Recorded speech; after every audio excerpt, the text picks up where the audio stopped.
End of this video, we'll take a look at MadRamp's innovative pivoting ramp system, the safer, easier way to transport your ATVs and snowmobiles. Stick around. Before we begin, I'd like to give a quick shout out to our friends at the historic Lancaster Motel in Lancaster, New Hampshire. The Lancaster Motel has been serving snowmobilers since the 60s, and they are the perfect eastern trail riding destination for snowmobilers young and old. The Lancaster Motel is right on Corridor Trail 5 in Lancaster, New Hampshire, with plenty of parking for vehicles, sleds, and trailers. Plus, the Lancaster Motel is within walking distance of Crane's Snowmobile Museum, plus restaurants, shopping, entertainment, and more. Click the link in the description to learn more about the Lancaster Motel. Good evening and welcome to the podcast. I'm really glad you're here. We're going to get started here in just a second.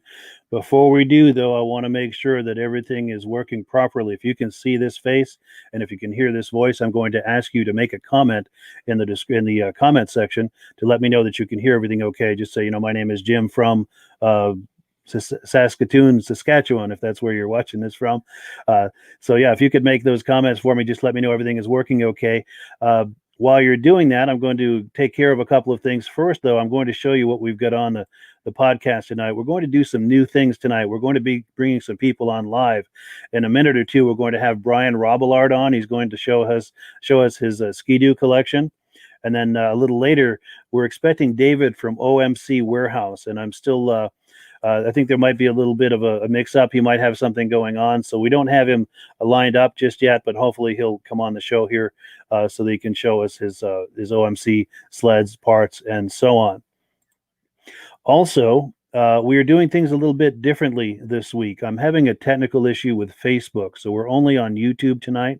We're on a couple of YouTube channels that I do. Number one, let me find the graphic. Number one is the Wheels, Keels, and Snowmobiles YouTube channel. That's where I believe most of you are viewing this from, because I've been promoting this channel on Facebook to try to get some of my Facebook viewers to come and join us on YouTube. Also, this is airing on the Backcountry Journal YouTube channel, which is another YouTube channel I do. And I haven't been promoting that one as much, but hopefully we'll get a few viewers from there as well. Let's check the comments, see if people can see us and hear us. Jeff Nix says, yes, he can. Brody also can hear, and he is from Henderson, Minnesota. Outstanding. I'm glad to hear we've got a good connection. Let's switch screens here. We're about to bring Brian Robillard on. Let me see if I remember how to do this. He should be one click away here. 2 clicks. Hey there, Brian. How you doing? Good. How are you? Good, thank you. I'm really glad you're on tonight. Me too. Thanks for having me. Well, cool. Go ahead. So this right here is my 1987 Ski-Doo Citation. It was inherited from my grandfather. We used to ride around the fields on it when I was younger and everything, and I used to actually ride around with my grandmother on the back because she was too afraid to drive it. Nice. Yeah, we used to just drive around the fields here at my grandfather's house, which is actually the property I'm at now because my parents purchased it. But I had been interested in going to the vintage snowmobile events. Last year was the first year I was actually able to attend them, and I talked to my grandfather previously about bringing it, and he said, "Oh, I don't care. It's your snowmobile. Do what you want." Sure. So, the next day I saw him, he started asking again, "Hey, so you're gonna bring the snowmobile to the show?" I'm like, "I don't know, Grandpa. Just talked to you about it yesterday." And he kept that up for a couple more days. So I decided I was going to bring it no matter what. And a few days after that conversation, he actually passed away. This was in January of last year. Yeah. And then I went to the Crane show in February, the first weekend of February. And luckily, I was able to attend that, and we all had a good time there. And more than grateful that I was actually able to get second place in my class. Wow. So that's amazing. So I'm sure he's looking down on all of that and being very proud of you, I would imagine. I sure hope so. Yeah, for sure. Now, Brian, before you continue, one thing I forgot to do is I wanted to ask our viewers to comment on this. If they have any questions for you or comments about the sled, or if just I'd like it if they could let us know whether or not they can see your sled. So anyone viewing this, if you could comment, we would really love it. And yeah, continue, Brian. I didn't mean to cut you off there. Please continue. Oh, that's okay. I'll actually do a walk around to the sled just so everyone can kind of see it right now. Like I said, it's a 87 Citation, has never been restored. Nothing's ever been changed on it. It's all original except the windshield, which I ended up breaking when I was a kid. I drove into one of the apple trees. Oh, no. So we did have to replace that. But besides that, everything else is fully original on it. Nice. We just walk around and show you guys the sled. Let me get. I can actually open the hood for you. Yes, please do. So, yeah, nothing's been painted. It's just been cleaned up, polished. Yeah, that's very common for the Citations. You can actually see where you get the burn mark on the toolbox cover. Yes. But yeah, and then I don't know why, but my grandfather had that little piece of tin over the exhaust. Sure. Yeah. I left it there just because it's something that he put on. He was very influential in getting me into the snowmobile. So Nice. I got his first snowmobile also, which is a 72 Elan. I started riding that here at his house probably around 4 or 5 years old. So he and my father got me into the snowmobiling at a very young age.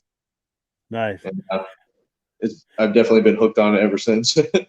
Awesome. Now, were they brand loyal to the Ski-Doo brand, or is that just coincidence that they were both Ski-Doos? Or they preferred the Ski-Doos, but my grandfather had the 72 Elan, 250 single cylinder, and then he ended up purchasing this 87 Citation. Right before I was born, my father bought an 88 Ski-Doo Safari 377, which I also still have. So it's just what they preferred. Sure. I actually have, let me think about it, 2 Polarises, an Arctic Cat, and then the rest are Ski-Doos. Nice. So you've got a mix of them. Yeah, a little bit of a variety. Nice. Oh, Jeff Nix is asking us how many miles are on this sled. It's very, very few. My grandfather never took it anywhere. It was just ridden around a 3-acre field, once a couple times a year. So it's very, very low on mileage. Very nice. Good deal. Yeah. Thank you, Jeff, for asking that question. We appreciate it. And I recognize you, Jeff, from other podcasts. So I appreciate your being a repeat viewer here.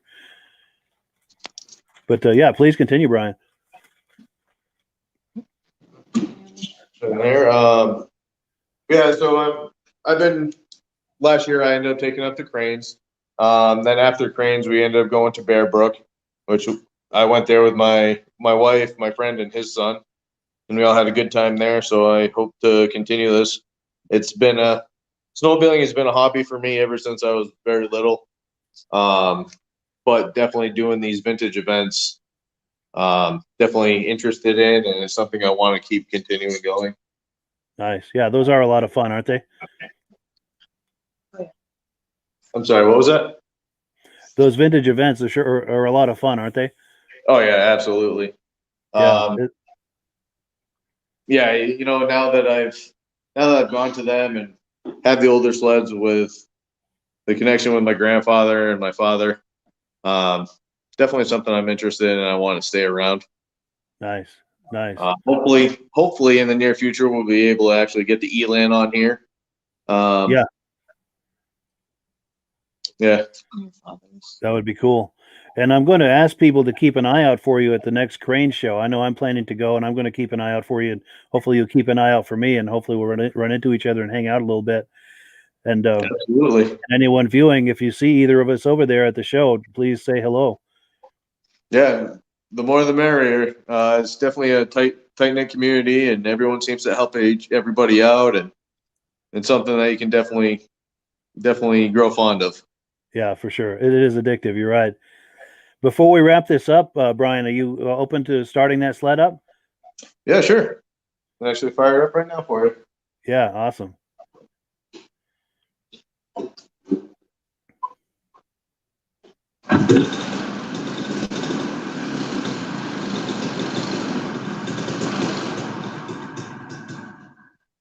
She's a little cold. Sure. No, that's cool.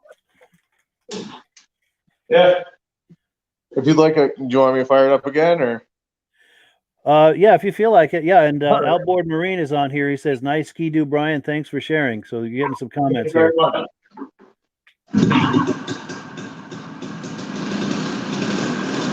There we go.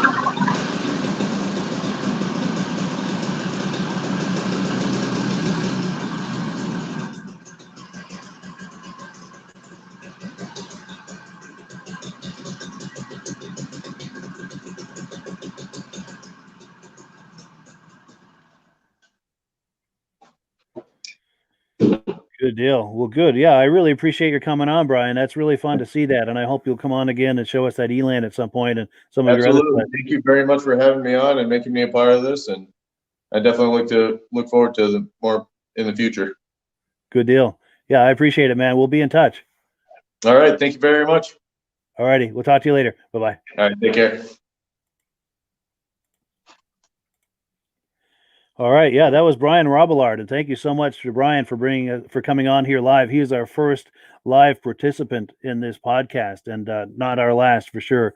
And I'd like to have him on again real soon to show some of his other sleds. But let's take a look now at. I see a message here from Brody, which I'm going to bring that up, Brody, a little bit later in the podcast when we talk about events, because we're going to be talking about some cancellations. There we go. So we are on the menu here at item number 2. We're going to be doing some show and tell, looking at some images submitted by viewers. The first one we have is from none other than Brody that I was just speaking of a moment ago, Brody Messner, a John Deere 300. And then we got another image from Kevin Blessy. Kevin's a regular on the show. I hope he's on here tonight. If you're on here, Kevin, please make a comment so we know that you're here. This is a Super Brute Alouette. And I was asking Kevin if my eyes were playing tricks on me that looked an awful lot like a Rupp. And he said that Rupp at some point purchased Alouette and they were sharing platforms. So yeah, we thank Kevin for that image. So where are we in the program here? Just trying to get everything. That's what I was trying to do right there. And I thank you for joining us. So let's look at the menu. I was expecting David from OMC Warehouse. He still may come on later in the program. And if he does, we'll bring him in live. But let's move on now to the next segment of the program. And then we're going to talk about that event, Brian, that Brody was talking about, because I've got another event I'm going to talk about, and we'll discuss those all together. So let me queue up our next segment here. We're going to go now to Lancaster, New Hampshire, back to September, a few months ago, when the Eastern Snowmobile Racing Hall of Fame held their induction ceremony. So this is just a few months ago, and we're going to watch Paul Lamontagne, one of the great racers of the East and the Midwest. He was a factory racer for Rupp and some other brands. We're going to watch him now being inducted into the Eastern Snowmobile Hall of Fame, and then after, I've got some interview footage that I was able to get with him at the after party over at the Lancaster Motel. Without further ado, let's take a look at Paul. Our next inductee is Mr. Paul Lamontagne. You can stay seated, Paul. I'll just read this. Paul Lamontagne, inducted into the Eastern Snowmobile Racing Hall of Fame 2020. Paul began racing snowmobiles in 1969 for a Rupp distributor, the Harris Company from Portland, Maine. Get in there so I don't get you back. He won both cross country and in Mod 1 at the 1969 Lakes Region Open in Wolfboro, New Hampshire. Paul grabbed a first place win in Mod 2 at Berlin, New Hampshire in 1969. He received a full sponsorship from the Bardol Oil Company for the 1970 season racing Rupp snowmobiles.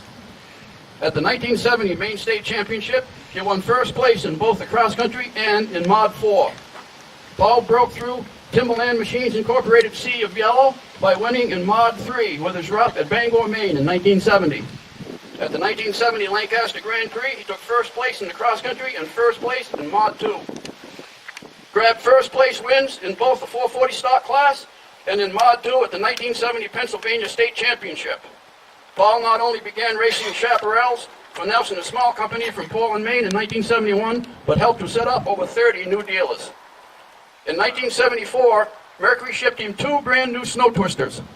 He went undefeated in both classes and was a shoo-in for the World Series, but was involved in a horrific crash at Boonville, New York, breaking both legs, an arm, and needing multiple skin grafts. Paul came roaring back in 1975, winning 5 out of 6 races at the season's first event in Jackman, Maine, against hundreds of top New England drivers. He won most points and the championship. With nothing more to prove, Paul retired at year's end. You know, these records that we've got here don't tell half the story of a lot of these races. It's all that we can find. Paul Lamontagne certainly won more races than what we've got here. And all of these guys did a lot more in snowmobile racing than what we've got on these plaques. It's just what, it's 50 years ago. So a lot of records were lost. Paul Lamontagne deserves to be in this Hall of Fame, and here he comes right now. Come on, Paul. You're too late.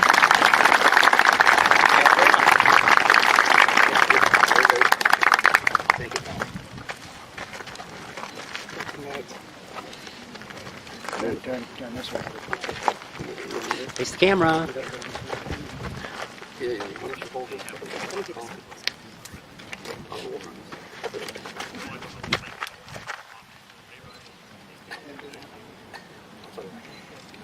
Thank you. Good job, Paul. I got him. Yeah.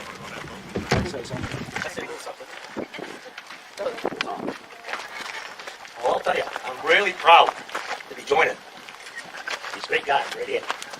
I'm choked up. But it was all worth it. I watched these guys go, and I just wanted to be like them. And I'm going to tell you right, but it would never happen without these guys here. These guys right here.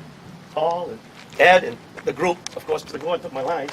He sent everybody here. But anyway, it's such an honor, to be on that wall with all you folks. And I'm going to tell you right now, it was worth every minute. Every minute.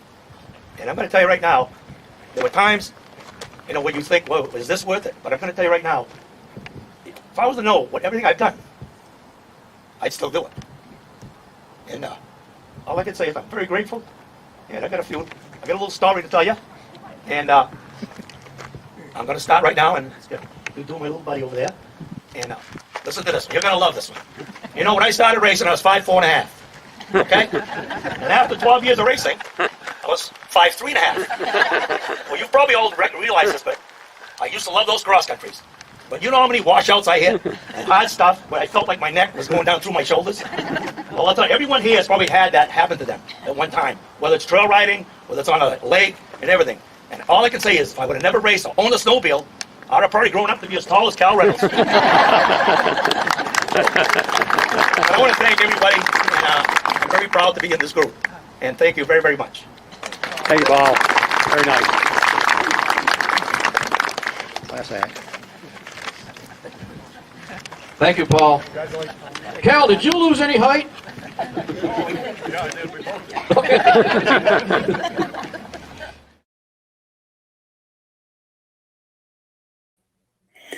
So there you go. Paul Lamontagne inducted into the Eastern Snowmobile Racing Hall of Fame just this past September 2020.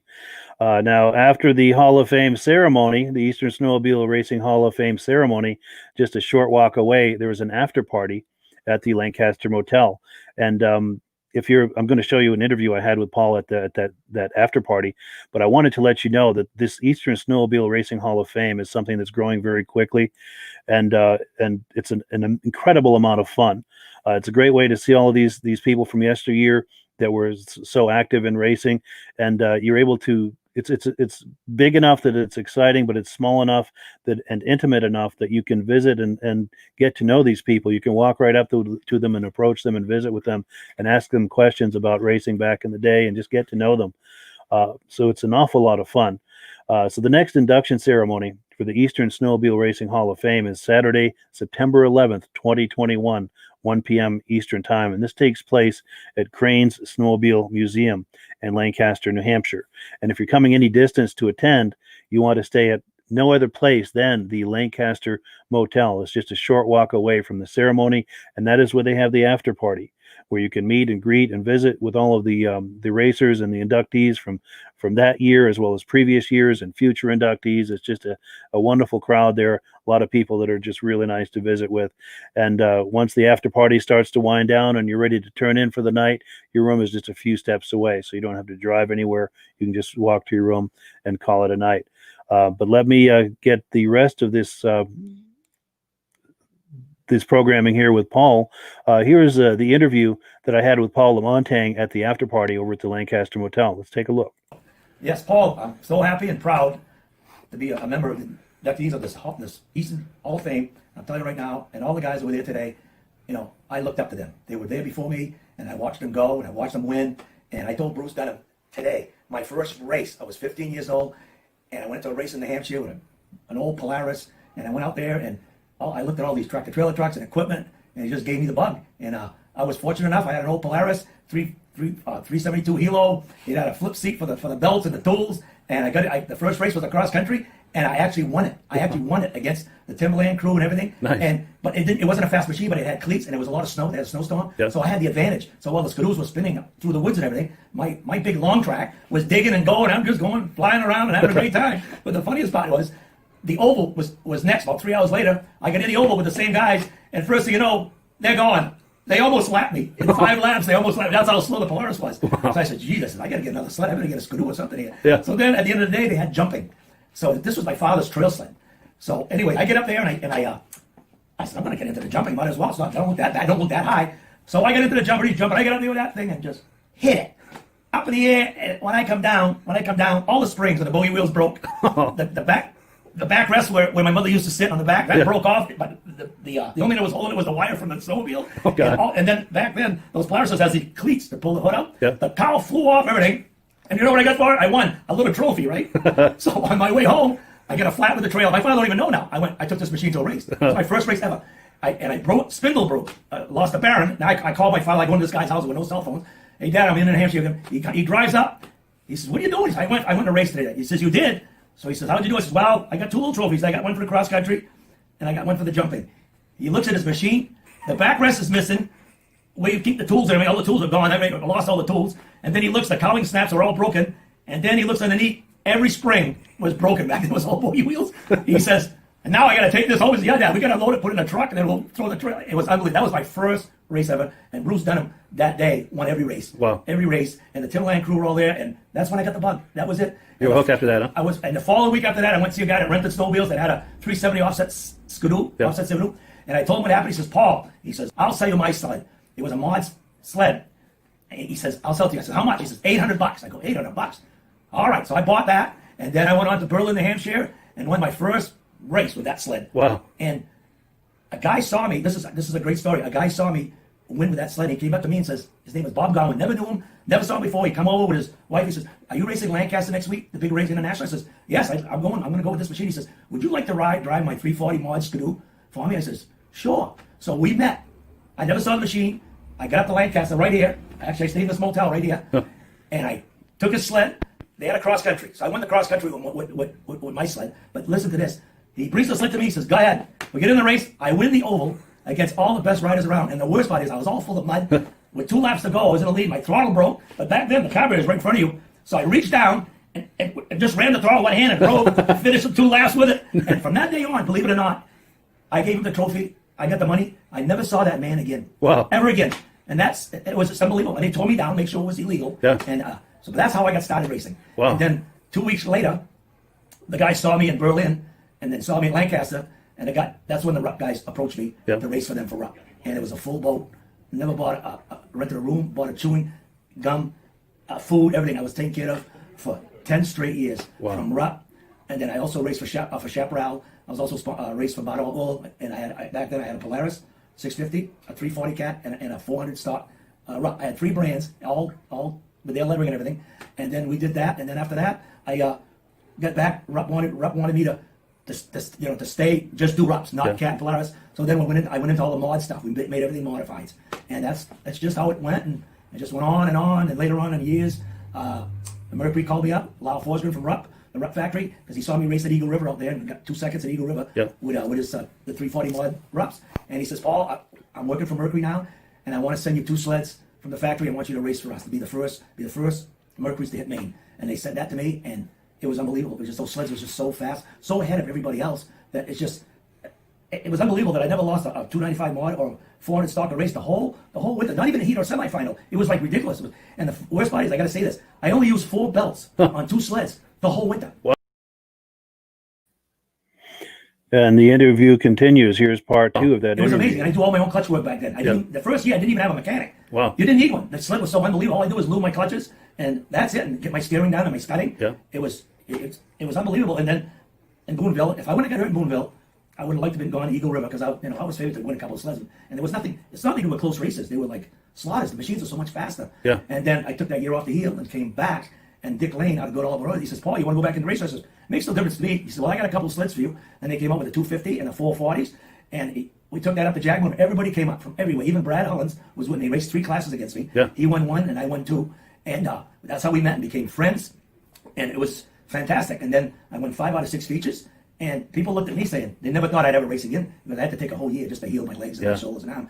But I went on for 6 more weeks and I retired in Lancaster, right here. 12 years when I first started. How's that? Wow. I retired on a Saturday. I didn't even stay for Sunday. I retired on a Saturday, the day I started. I says, "This is it. I'm done. I had another child coming. I was building a house. I had a fuel oil business. I just didn't have the time anymore." Yeah. And I says, "This is it." So, but after that, between you and I, I've been still snowmobiling for the last 22 winters. Nice. Recreationally. Recreationally. I'm up Good. in Jackman, Maine. I'm in Canada. I'm in Moosehead. I'm in Rangeley. I'm everywhere. And I still enjoy riding. And I don't know, I'll probably be 95. I'll still be riding. Yeah. But I want to, but it's to thank, plus I never had a chance to thank all the great mechanics I had. There were so many, you know what I mean? Yeah. That it's unbelievable. But they know who they are. Some of them passed. But Bob Thompson was my big one. And then Lou Alcone, who traveled the country with me. And Roger Sanborn. And it's just, and of course, I'm not going to forget Dick Lane. We call him Doc Lane because he's like a little professor, working on motors. We call him Doc Lane. That's how he got his nickname. And we built some nice sleds together. And Nice. that's how we won races as a team, as friendship. And and to this day, these people are still my friends. And I get to ride with friends that I raced with years ago. Actually, 6 of us rented a whole motel for the last 10 years in Jackman, Maine. They were all ex-racers. Oh, when you went trail riding? When we trail ride. Nice. So we go riding, of course we still race. It's competitive sometimes? Competitive, it gets a little competitive. And we do this, and I've been, like I say, for 22 years. They asked me, "Well, Paul, where are you going tomorrow?" They all show up, and I had a camp there for 12 years. We all show up, and I take them off trail here, there, and they say, "Geez, we got to ride with Paul. He's going to take us here, take us there." And we just don't stop. Yeah. And I just love the sport, and I feel bad for a lot of people that haven't got into it. Yeah. And the funniest part is when they do get into it, I don't care if they're great golfers. I've got guys that I brought down that are great golfers, great skiers, mogul skiers, and now they're all riding snowmobiles, and they're all off trail, and they only wish they could have done this when they were younger. Yeah, I bet. So, but anyway, and I want to thank you for what you're doing here, and at least to let people know that, it's never too late. I've got people that never rode a snowmobile that are 7 years old, and they're up there every weekend. They can't wait for Friday. Nice. They can't wait for Thursday. Some of these guys are retired, and once they get on them, now there's no more. It's not like the old days.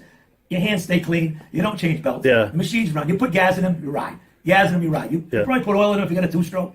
You just put oil in them probably every 300-400 miles. It's a whole different thing. And if people get into it, they'll go, wow, never mind, staying at home 100 days, I'm 7 years old, I come to the end of my, but you're not. Everybody, if you're healthy, you feel good, the fresh air, everything. And when you get done, the fun starts, after the riding.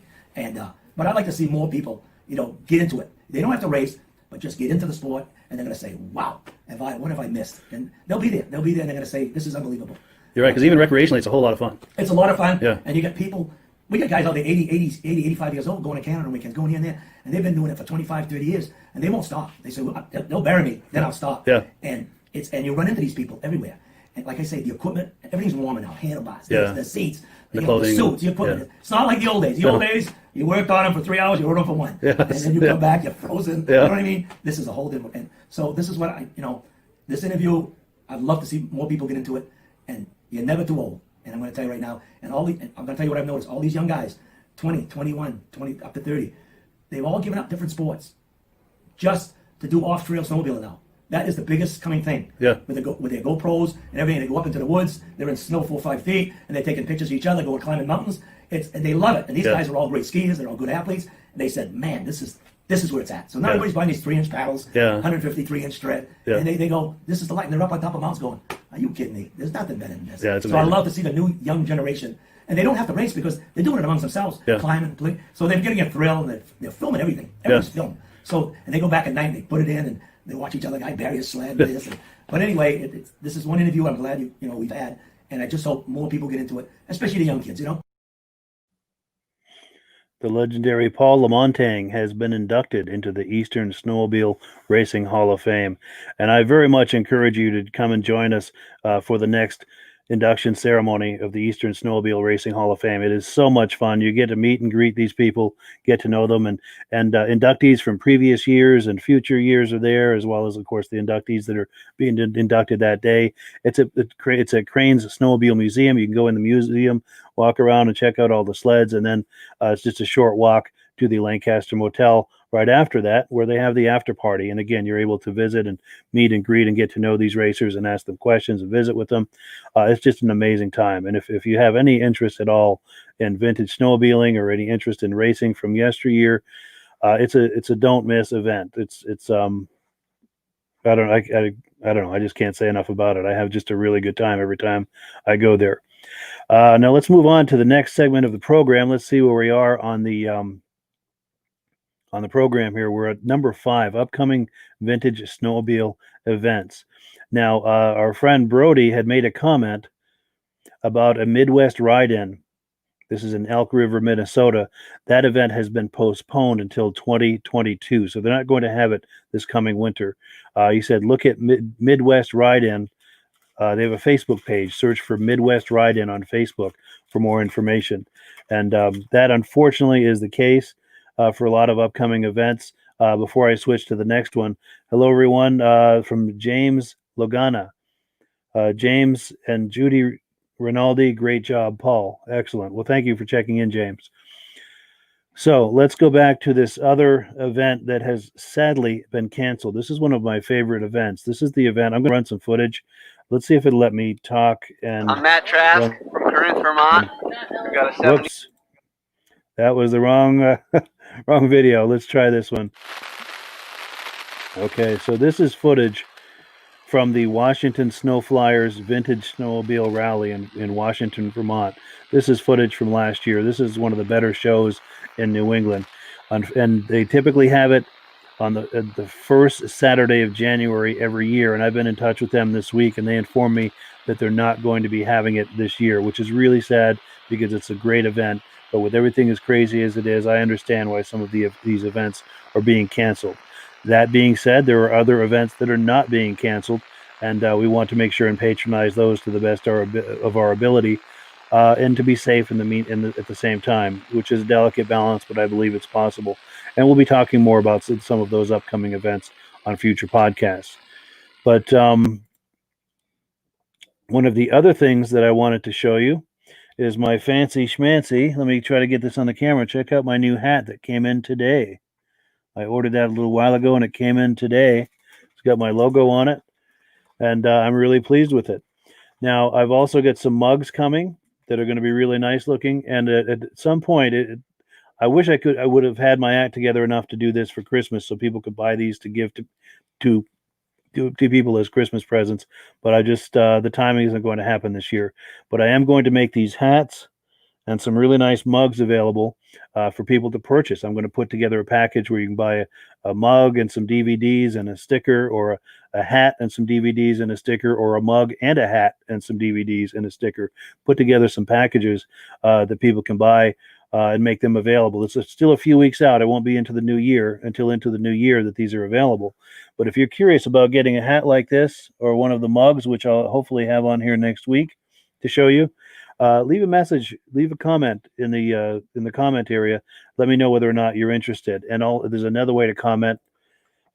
Send me an email at this address, and I can send you an email once I'm ready with these packages. And I can let you know about it, so you can purchase one if you'd like to. So that's my email address there, Vintage Snowmobile Lovers at gmail.com. If you'd like to get a nice hat like this with a couple of DVDs and a sticker and maybe even a mug, I'm going to have some packages available for you in the new year where you can do exactly that. I'll get a bunch of these hats printed up, as well as some mugs, and we can all be sporting them at various events. All right, what is next on the podcast? We have a Puma 793 that Brad Curtis shared this video with us. This is a video, I believe, that is from his YouTube channel, and this is his brother riding this sled. So let's take a look at this footage from Brad.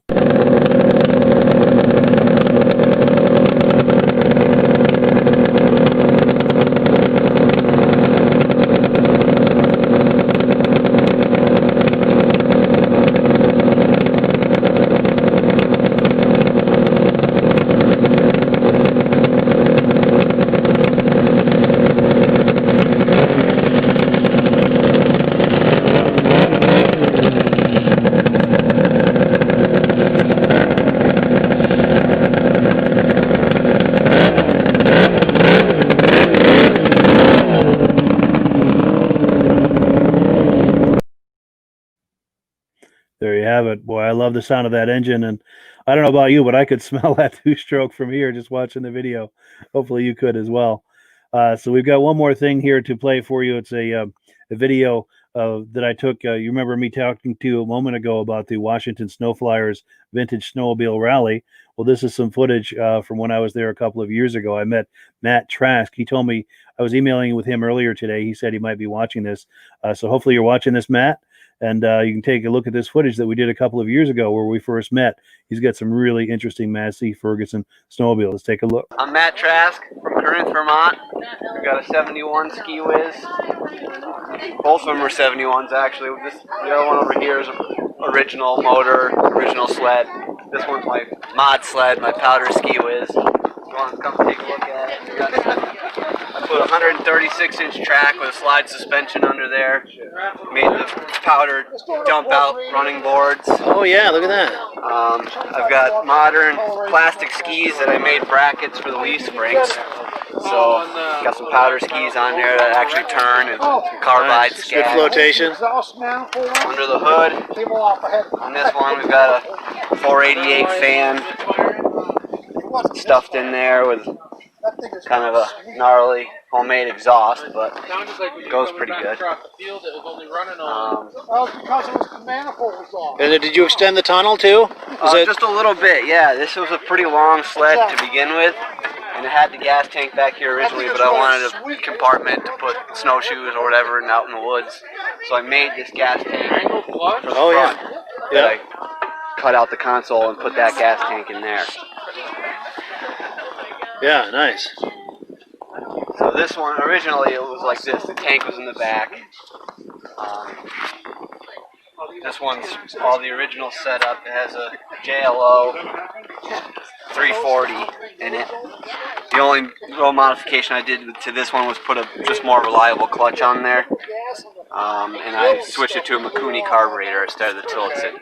which I had to make a bracket for that because the tilts in on this one went straight up and down, and the Coonies won't run on that much of an angle. Yeah. But that really just made it much more reliable. Anyone that's had a tilt knows about playing with those things. Sure. So yeah, that's about it with these guys. Nice. They're fun. Nice. That's wonderful. They start and run real good and Yeah, everything? they do. Nice. You wouldn't fire it up by any chance? Yeah, we'll fire it up. Well, I say that, I won't start. Of course. Anyone that's vintage sled knows the deal with that. Absolutely. And anytime you're video with people watching, you know, it's gonna jinx you.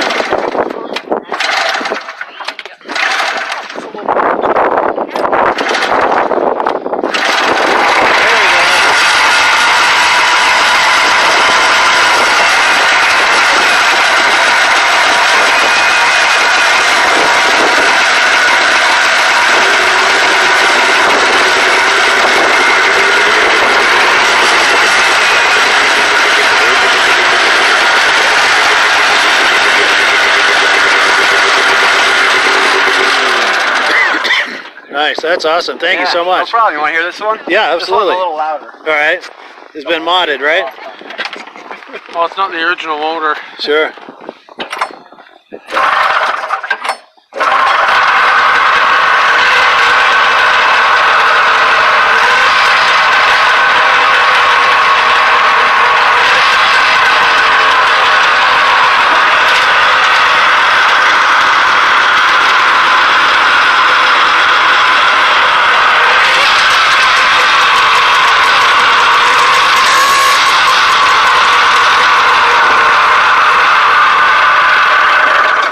Nice. It runs. I like the sound of that. You can tell it's tuned. Yeah. That's good stuff. Well, thank you so much. You're welcome. Yeah, that's a great video right there. I love those sleds that he has. Thank you so much, Matt, for doing that video with me. That was a lot of fun. But yeah, the time has come to wind down the podcast. So we're going to do exactly that. I thank you for viewing, and thank you also for following me over here from Facebook over to YouTube. I really appreciate that. Things ought to be back to normal next week. And I thank you for your patience with that. And we will look forward to catching up with you next week. Before we close, let's take a look at this video from the folks at Mad Ramps.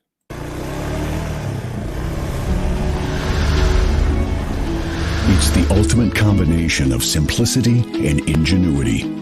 The newest way to load, unload, and transport your ATV or UTV. The Mad Ramps Pivoting Ramp System.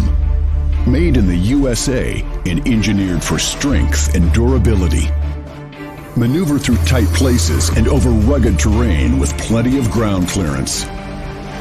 No licensing, no ongoing maintenance costs, and no storage hassles like trailers.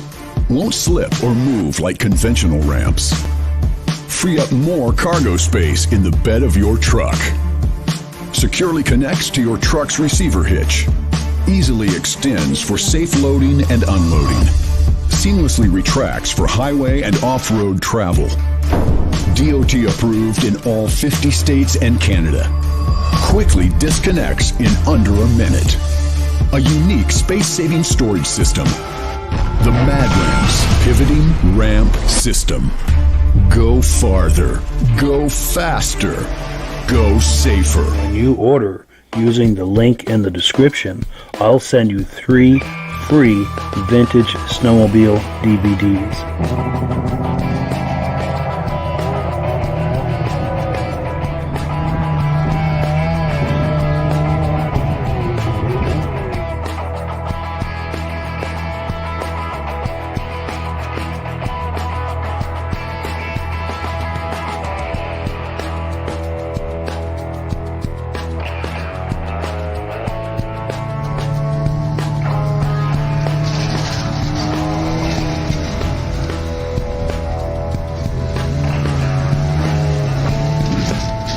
When you order using the link in the description, I'll send you 3 free Vintage Snowmobile DVDs.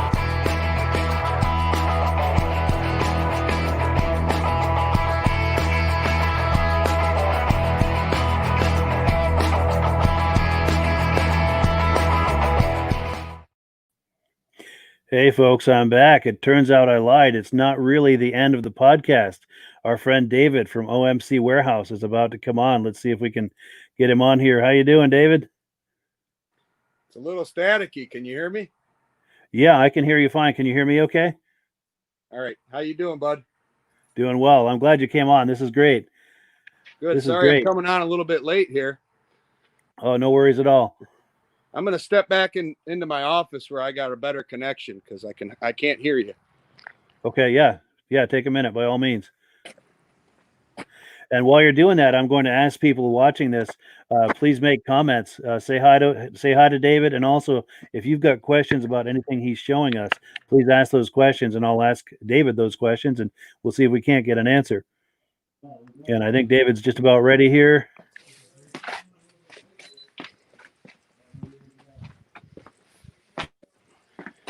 We'll give him a minute.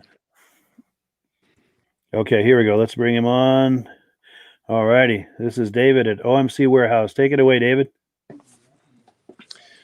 Hey, you guys. The sound quality for me is not very good, so it's very staticky. But I'm just gonna do a walk around of my store here, which don't look like much of a store because it's a mess. But if you got a Johnson, an Evinrude, or an OMC Snow Cruiser, I can assure you I have what you're looking for. And for you other vintage snowmobile guys, I might be able to help you out too, because I got parts for other brands, but my focus is Johnson Evinrude. This is David DeGhetto at OMC Warehouse, which is also Trackster Supply. I started that business 2 years ago just to give more recognition to the fact I have a huge supply of parts for Cushman Tracksters as well, which I'll show you what one of those is here in a minute. We'll go back out to one of my shops. I must have 9 buildings here. Wow. I'm in Highland, Michigan, and been in business here since 2010. As you can see here, got a little bit of everything.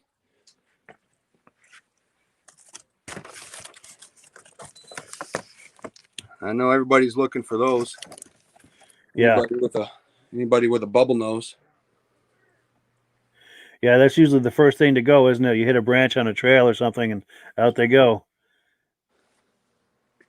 I do apologize, Mike. I can hear that you're trying to tell me something, but I cannot hear it. It's just very muffled. That's all right. That's all right. Please continue. I have a special guest here. Hang on a moment. All right. It's the birthday boy, Howard Ayers. My part-time host. How's it going, Howie? Hey, man. How you doing, man? We're live on YouTube. Oh, how you doing? So, hello, everybody. Welcome to my mess here. We're gonna go out back and take a look at some more machines. Nice. Tell him we said happy birthday too, if you can hear me.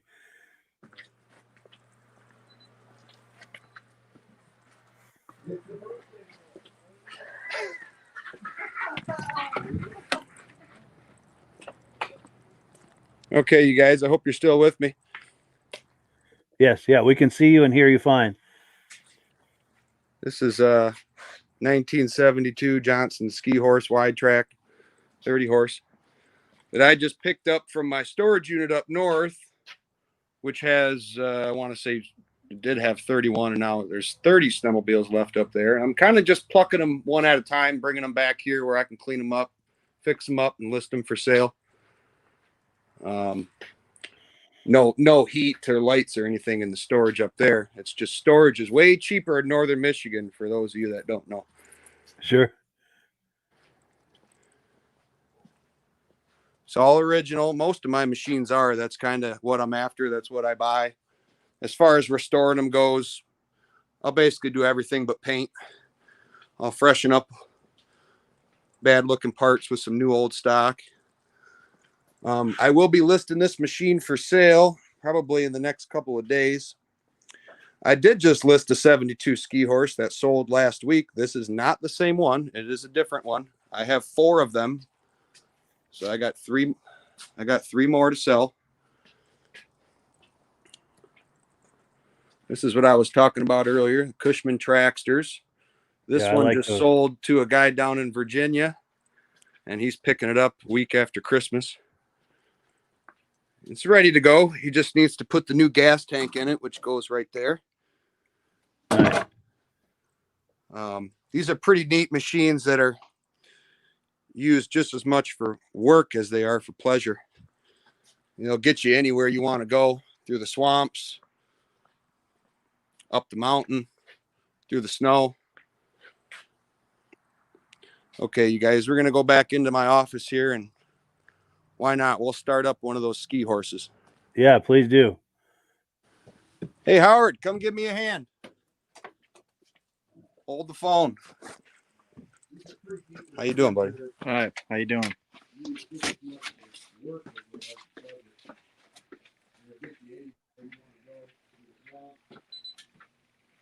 All right, you guys. First pull, I'm thinking. Give it a few good, maybe 4 pumps of the primer. Make sure you can pull that compression relief out there. Choke it. One more prime for good measure. Here we go.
Yeah, we're all Still see me? we're all dead now.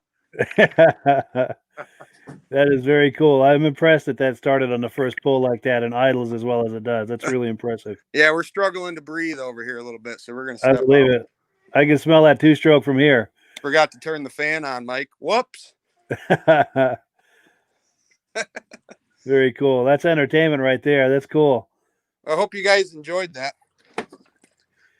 Yeah, for sure, man. I really appreciate There's that. just so much more to see here, and there's no way we could cover it in 10 minutes, but I guess we'll leave you with that. Can you hear me, Mike? Yeah, I can hear you very well. Yeah, I really appreciate your coming on, man. That was awesome. That was cool. Yeah, I appreciate your coming on, and especially this sled here. That is in really nice shape, this 72 right there.